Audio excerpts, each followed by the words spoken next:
વિદેશમાંથી આયાત થતા અંજીર હવે ભારતથી વિદેશ મોકલાશે. સાંભળવામાં નવીન લાગે છે ને? પણ હા મિત્રો, અમરેલીના લીમડા ગામના ખેડૂત જયંતિભાઈ માવાણીએ 10 વીઘામાં કેલિફોર્નિયાના યલો વેરાયટીના અંજીરનું વાવેતર કર્યું છે, જેને પ્રોસેસ કરી એક્સપોર્ટ કરવાની પણ તૈયારી કરી રહ્યા છે.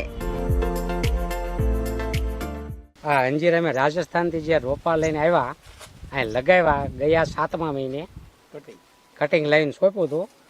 પછી અત્યારે એને આપણે દિવાળી પછી અંજીર ચાલુ થયા માલ આવવાનો. પછી અમે પ્રોસેસ કરી જે અફઘાનિસ્તાનથી જે માલ આવી ટાઈપનો બનાવવા માટે એ પણ બનાવ્યો છે.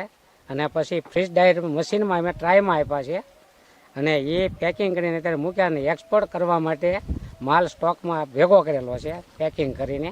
હવે આ જે બહારથી જે માલ આપણે અફઘાનિસ્તાનથી અંજીર જે આવે, અહીંયા જો આપણે ખેડૂત વાવતા થઈ જાય ને તો અહીંયા આનું ઉત્પાદન ત્યાં જે થાય છે ને એની કરતાં ડબલ થાય છે. અને આની અંદર કોઈ દવા કે કોઈ જીવાત કોઈ વસ્તુ પડતી નથી અને દવા છાંટવી પડતી નથી અને મજૂરી ખર્ચ એવો ઓછો લાગે છે. પીળા રંગની વેરાયટીના આ અંજીર ખૂબ મીઠા હોય છે, જેને પ્રોસેસ કરી જામ, પાવડર વગેરે બનાવી શકાય છે. અંજીરને સન ડ્રાય કે ફ્રીઝ ડ્રાય કરી સુકવણી થાય છે. 1200 રૂપિયા પ્રતિ કિલોના ભાવે વેચાય છે. સરકાર દ્વારા બાગાયત સબસિડીનો લાભ પણ ખેડૂતોને મળે છે.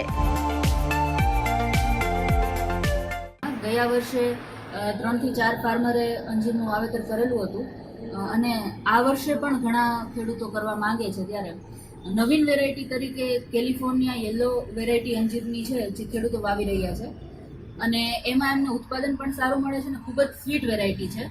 જ્યારે એ લોકો સન ડ્રાઈંગ કરે છે ત્યારે એમાં 18 થી 20% વોલ્યુમ એમને મળે છે અને રેફ્રિજરેટેડ ડ્રાઈંગ કરે ત્યારે 9 થી 10% જેટલું વોલ્યુમ એમને મળે છે.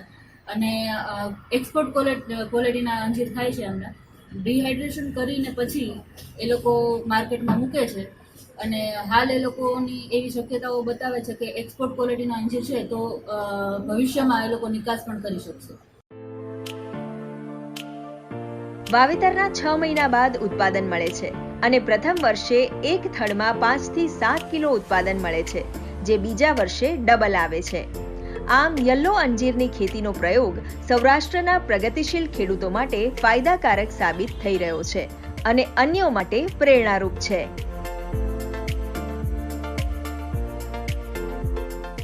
એક છોડ ઉપર 5 કિલો જેવા ફળ અમે લીધા છે.